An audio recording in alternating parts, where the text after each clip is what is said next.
Anyway.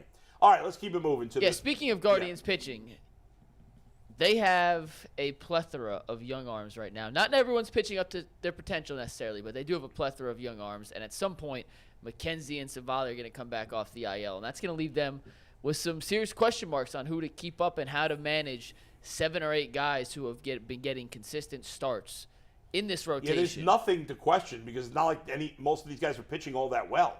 So what do? Do you trade them? Do you send them all down? Well, package them? First of all, Tanner Bybee's never going back to the minors unless he gets, unless he falls apart here.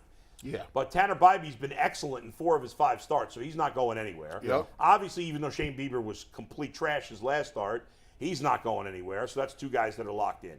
McKenzie, once he's healthy and off the injured list, is 100% on the roster. Battenfield is going back to the minors. He's going to the minors. He's going to the minors, so he's out of the mix. So, all right, the last 2 spots, you got Logan Allen, you got Quantrill, and you got Savali. If Logan Allen's been a little up and down, I could see him going back to the minors once everybody gets healthy. But if he's pitching great, then there is a question as to what you do. One of those guys might go in the pen. A lot of the times this sort of sorts itself out. Certainly, yeah. There's another injury of some sort. If we're going to play along that these 6 are healthy and pitching well, I think Logan probably is the one that goes down. But long term, I think Savali's the odd man out. Yes. So whether that's a trade in July or after the season, I think Savali's the one who has the shortest remaining leash. I think Quantrill has done enough to stay. And Allen is the one, if you have to make a short-term move, it's probably with Logan. But I think he's pitched well enough to stay for the most part. So I tend to think it's going to work itself out. There's always an injury of some sort. You could flirt with a 6-man rotation. Other teams have done that before. Sort of save some wear and tear, particularly on young guys like Bybee and Allen as they. Yeah, I mean, you have a few teams that are doing it. Like the Angels do it. The Padres have done it. Padres have done it. The Red Sox actually were doing it until yesterday. They just announced that Pivetta is going to the bullpen. But they were going with a 6-man rotation. Yeah, and I just think if you're worried about, as early as Bybee and Allen were called up, they're going to pitch a ton of innings this year. Right. And that's one way to. It's a good problem to have. It is a good problem to have. If we're in a situation at some point in June where we're asking this question legitimately, that'll be a good problem to deal with. Yeah. I don't know why they don't do that all the time. Like, if you got some young players, if you got young pitchers that need some innings, but you don't want to wear them out, I just go to a 6-man rotation. Well, but you want to keep guys on, theoretically, you want Shane Bieber to pitch as much as possible. So you wouldn't want to go to a 6-man rotation because now you're cutting into his starts. Right. Even if he's not pitching well. Well, that's the thing. That's why I said theoretically. He got blown up the other night, and but in theory, you want your aces, you want your best pitchers to pitch more often, not less often. Yes. But it is a way to suppress the innings of some of the younger guys that you're worried about. It's something you might do for a few weeks. Yeah. Let's say you have every year there's a stretch where you play 20 games in a row or 27 and 28. Maybe for a month you go to 6-man rotation. Right. You're not going to do that for the whole season. Probably not. And within those few weeks, somebody's going to get hurt or whatever. Right. I agree long term, because you got Gavin Williams who's going to be here at some point too. Yes. But Shane Bieber, this is Shane Bieber's last year. Yes, it is. There's no doubt. So I don't think they're going to trade him in season. Now, if they're 10 games under 500 at the trade deadline, he's gone. Yeah. Now, he better be pitching better or his trade value is not what it was. No. Because it's not what it was. It keeps sliding. Right. So compared to what it was a year ago even, I think it's less. Because of the velocity and because, sometimes going back to the mean media, I think fans get upset that we keep talking about this. It's like, well, we're talking about this because teams are talking about this. This is a real thing with where his velocity is. Is it a sticky stuff thing? Is it the shoulder injury he had a couple years ago? I don't know.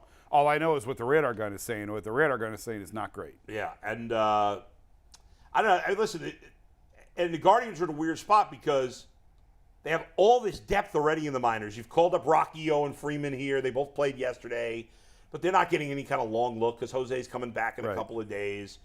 But if the Guardians, I just keep assuming they're going to be fine by the end of the year. And because the division's so bad, they played awful and they're still only 4 games out. But if, let's say, unlikely scenario, I think it's still unlikely, that they're out of it or way out, Then Rosario's going to get traded. Now, you're not going to get a ton for him, but you trade him if you're out of it. Get a reliever. You're definitely going to trade Bieber. You know, they could trade Karachek. I wouldn't be surprised if they traded him. And he's a guy, even if he's pitching well, you might trade him because you worry he's going to lose his mind next year. Or whatever. They don't have a lot. If it's a sell, they really don't have a lot to sell off and trade. It's only a couple of pieces. Where else are you going to go? That's true. Yeah, But- it's not a big fire sale at No, any point. but it would give an opportunity for some more young players to come up. Sure. And they need to trade again. I want to see.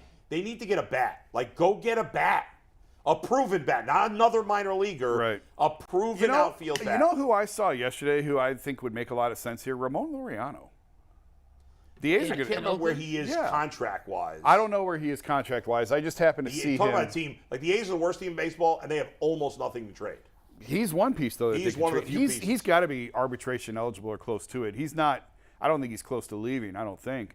It No. wouldn't cost you a ton. It No. certainly isn't going to He cost only you. makes $3.5 million. It's not going to Yeah. cost you these other names that we've been No, throwing he's around. not a. You know, he was a big prospect at one point. He's He's had some injury concerns. I think Yeah. he had a drug suspension in there. Yep. You can throw him in right field. He'd be an upgrade over what you got. Now, he's not going to be the Brian Reynolds conversation that we talked about. No. But he's certainly you're not giving up that much. He's a right-handed bat. He's got some speed. He's a great outfielder. Like, Yeah. It'd be a perfect fit here. Yeah. I'm trying to think. I'm like, is there a reliever they can get from Oakland as well? But no. I mean, Oakland's really got. Zach Jackson, I guess. But Yeah. I mean, They have no incentive to trade him, No, though. no. But well, he's. Yeah. We're not going to have a discussion on the A's. in-depth, relievers. Their roster is so Yeah. bad. Oh, my God. In the backdrop of the conversation, Mikey- McNuggets is picking them to lose every game. And we're like, we could get the guys from the A's. I'm making money on it. Mikey called them the double A's to me, and I thought that was hilarious. Like, I don't know if he came up with that or if he saw that somewhere. Did you see it, or you came up No, with it? that was me. It's actually well a typo, done. but then I laughed at it after. That I was like, that's pretty awesome. good. The double A's or the triple A's, the Oakland triple A's. Like, that fits them perfectly this year. I'm trying to think of some like other hitters. I hadn't really thought about it because it's so early in the season, but like other bad teams that have some stuff to trade. There's not a ton of teams that are like completely out of Well, it. the at this second point. wild card is going to make that the case every year. Right, like is the- you have teams that are kind of on the fringe and which way do they want to go. So it Yeah. could really reduce the supply and demand aspect of the trade deadline every year. I'll tell you, it could be an interesting guy as a rental for the Guardians if you want to get an outfielder. Otani. No, he's no. Well, I'd love that, but they're never going to do That's that. not It still happening. costs too much. And again, I don't know that the Cubs are going to be out of it. They're playing poorly right now too. But Cody Bellinger has bounced back, Mm-hmm. and they signed him to a 1-year deal. Now he's making $20 million this year, but if you traded him for the last 2 months, you're talking $6-7 million. I Right. don't know, whatever. But like he'd be a bat that if the Cubs were out of it. Now again, the NL Central's not as bad as the AL Central, But it's not that great. much better. So I don't know that the Cubs are going to completely fall out of it. Right. But they've got a lot of young players they want to play, like the Guardians do.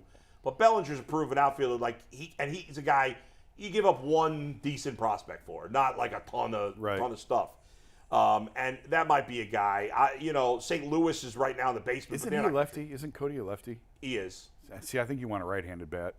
They're so lefty heavy. Ideally, as it is. yes, but You yes, take what you ideally, can yes. get. If you What's can that? hit the ball, you're an upgrade over what they're putting. Yeah, out I mean, there he's now got from big either time side of the plate. power. He does have big time power, but Yeah. you would think that there'll be right-handed bats available at the deadline. I would like Yeah. to see them go get a right-hander. They Yes. need to balance out. I mean, George Valera could be an option. Yeah. But he's another lefty. Right. From the Well, minors. Bo Naylor. Are we talking Bo Naylor? Or are we saving Bo We're Naylor? gonna save Bo Naylor, but I have something I have to bring up that Yeah. it just occurred to me like 4 minutes ago when I was looking at the box score. Yeah.